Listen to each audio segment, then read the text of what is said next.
Kill confirmed. Show them the true strength of our What's cause. going on, guys? Dr. Emius here, bringing you another gameplay commentary extravaganza on the map. Overflow. I do believe it's what it's called. But anywho, what's going on, guys? Another beast gameplay. Matter of fact, at the end of this gameplay, my team I'm playing with decided, hey, let's have a little fun and let's not finish out this game. So, we ended up winning like 99 to something just because we didn't want to pick up tags. But anywho, so we're gonna do a little story time here to interest the viewers at home. For those of you who don't know about prison guard stories, I'm gonna do one right here. I'll give you a little taste. Hopefully, that will get you to bring in your friends, make them check out the channel. Hopefully, hit that little subscribe, like, favorite, share. I don't care. Do all the fun little YouTube things. I love it. I do it myself. You just don't see it. But anywho, prison guard stories. For those of you who don't know, I am a corrections officer up here in the state I live in.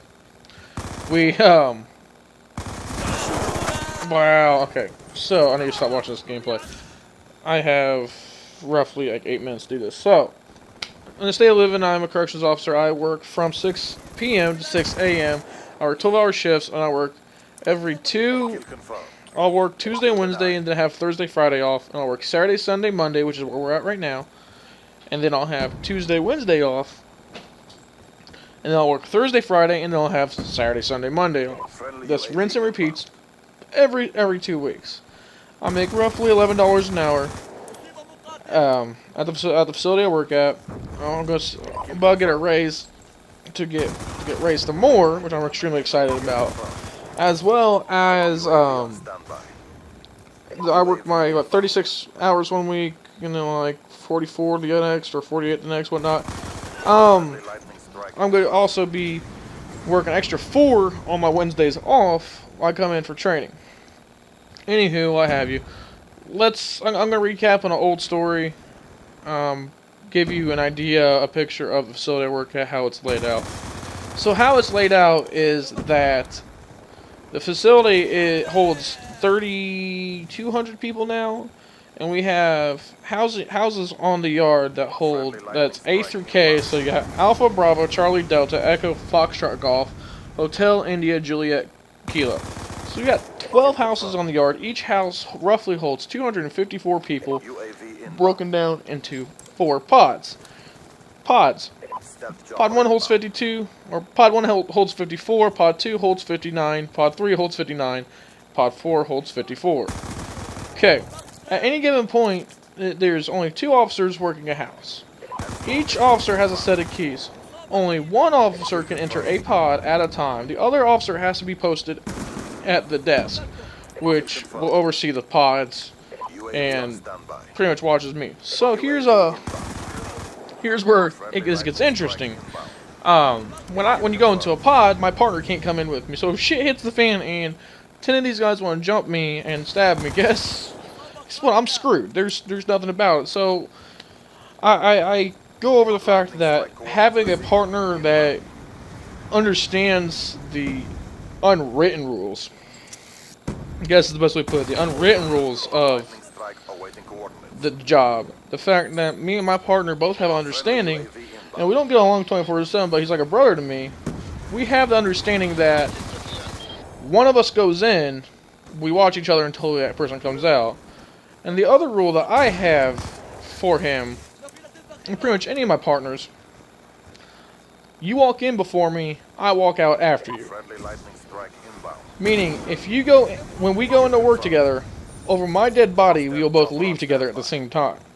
If that means I have to go into a pod with 59 angry motherfuckers that want to kill me or you to get you out, I will hand my sergeant my keys, walk my ass in that pod, and do I have to get you out. And I might go down with you, but that's fine, because I'm not reporting to another officer. I'm not gonna go home and explain to your wife or sister or mother or brother, husband, significant other. Yes, there are females that work at my facility.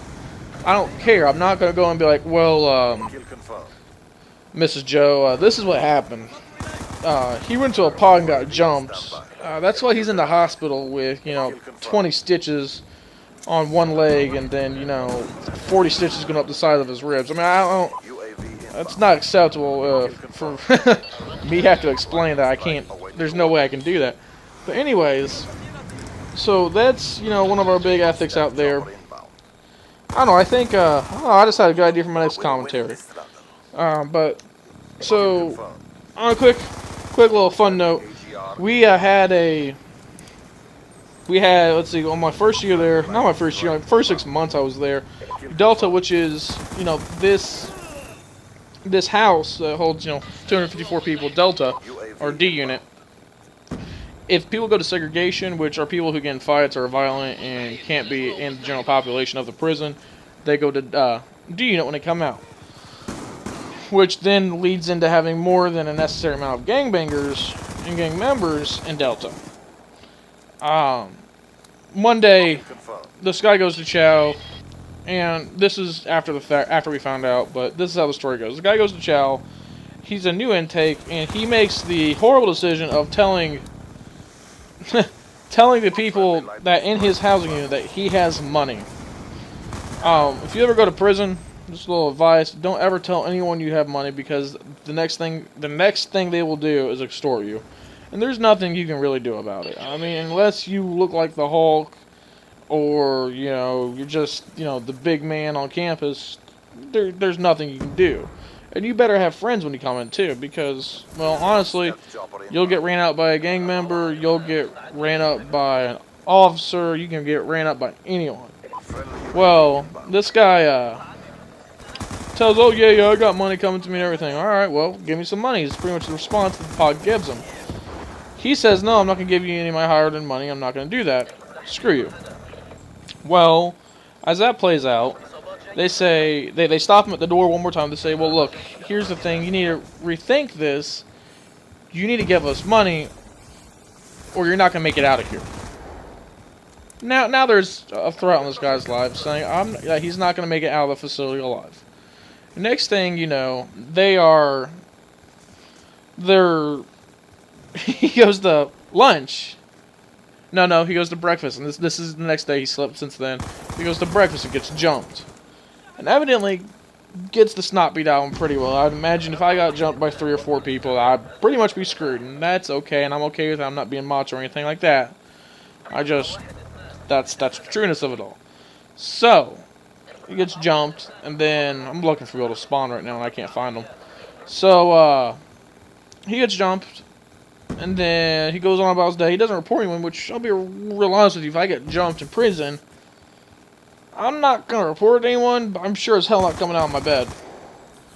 And I'm making sure officers can see me all the times. Yeah, that might seem like a bitch move, but that's keeping me alive. So, he gets jumped up breakfast. Now it's time for lunch. He's going to go to lunch. Same thing happens, and evidently, like, he gets, like, bones broke on this time around, and, like, cheekbone, and all types of fun stuff. Yet again, he doesn't want to tell anyone. We have what's called protective custody inside of a prison that we can take you back to segregation, put you in an isolation cell to where you can't get hurt. Okay? We can do that. And then then dinner comes around. This time for dinner, my team and myself are on unit, or on the grounds working now because we switched over. It's like 6:30 at the time. So I just got on shift. This time I was over at my buddy's house. Housing unit, Delta. Guy comes back, and this dude's like bleeding, like holding his cheek, and he's like, oh, what's wrong? Oh, I just fell and, hit my face, because they're stupid and they're fucking lying to us like they think we're stupid. Well, comes down to it, the guy's holding his cheek, and he got stabbed through the cheek. As we find out, this dude's been stabbed, he's getting extorted, he goes to, like, the hospital, of course.